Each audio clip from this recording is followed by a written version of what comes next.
Assalamualaikum warahmatullahi wabarakatuh.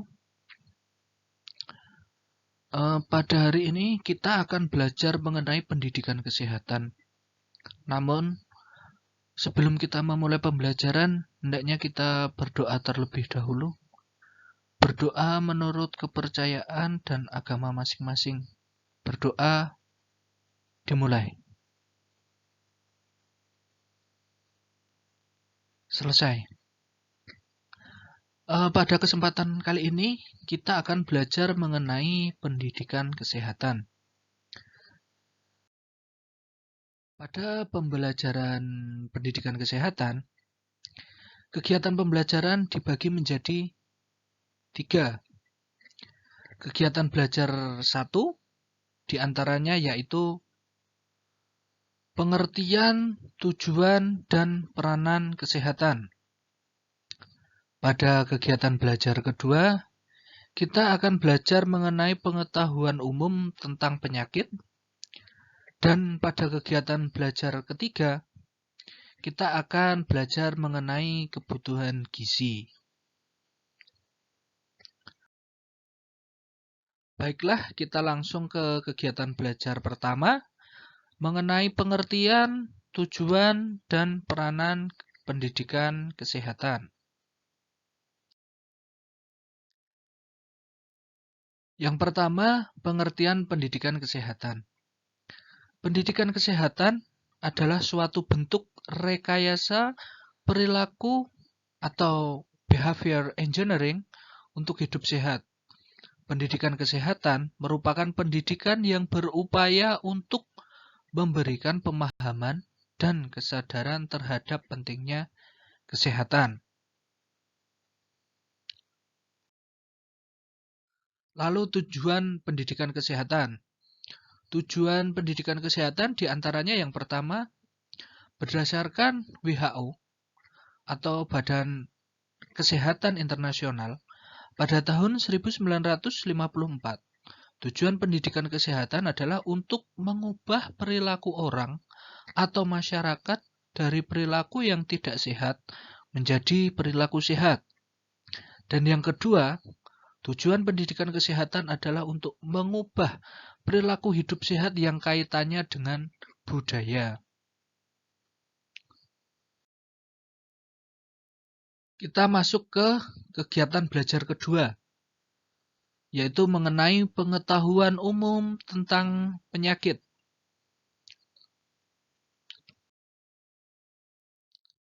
Definisi penyakit atau pengertian penyakit itu sendiri adalah adanya suatu yang mengganggu tubuh atau menyebabkan adanya gangguan dan kelainan dari fungsi tubuh. Nah, penyakit itu sendiri atau jenis-jenis penyakit itu terbagi menjadi 2. Di antaranya yaitu penyakit menular dan penyakit yang tidak menular. Kita mulai dari penyakit yang menular. Pengertian dari penyakit menular itu adalah penyakit yang dapat berpindah dari satu orang ke orang lain, baik secara langsung maupun tanpa perantara. Kita ambil contoh dari beberapa penyakit menular, di antaranya penyakit saluran pernafasan.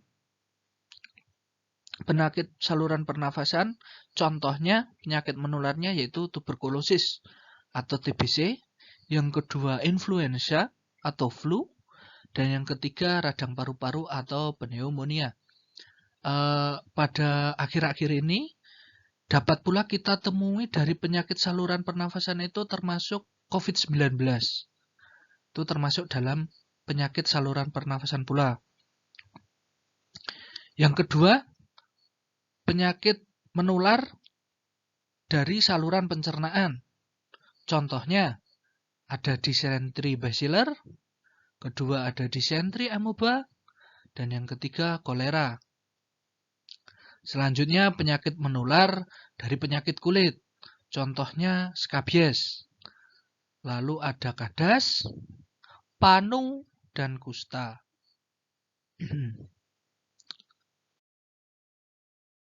Kita ke penyakit yang tidak menular. Meskipun penyakit ini tidak menular, namun penyakit-penyakit ini justru salah satunya dapat termasuk salah satu penyakit yang angka kematiannya itu tinggi. Contohnya diabetes ini. Nah, apa saja penyakit yang tidak menular itu? Contohnya yaitu ada penyakit jantung, ada hipertensi atau darah tinggi, kemudian ada stroke, kemudian ada diabetes mellitus atau gula, dan yang kelima ada kanker.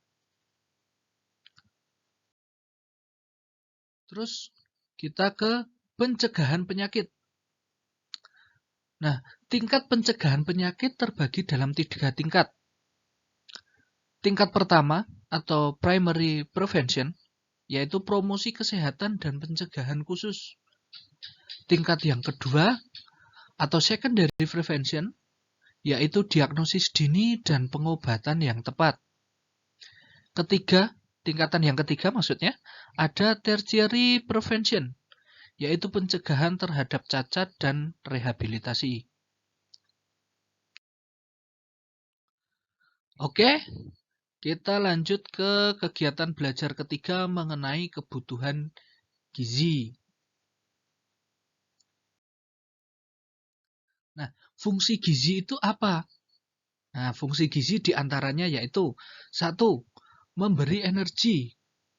Yang kedua, pertumbuhan dan pemeliharaan jaringan tubuh. Yang ketiga, mengatur proses tubuh. Lalu, makanan yang mengandung gizi. Nah, makanan-makanan yang mengandung gizi itu yang bagaimana? Ya, makanan yang mengandung gizi itu apabila mengandung 1. Hidrat arang. Hidrat arang ini bisa disebut juga dengan karbohidrat. Contohnya, seperti nasi, kentang, dan umbi-umbian. Yang kedua, lemak. Lemak ini bisa diperoleh dari daging, telur, dan lain-lain yang mengandung lemak, susu, ataupun keju. Kemudian protein. Protein ini kita peroleh selain dari daging-dagingan, protein juga dapat diperoleh dari sayur mayur, dari olahan seperti tahu dan tempe, seperti itu ya. Dan yang kemudian yang terakhir ada air.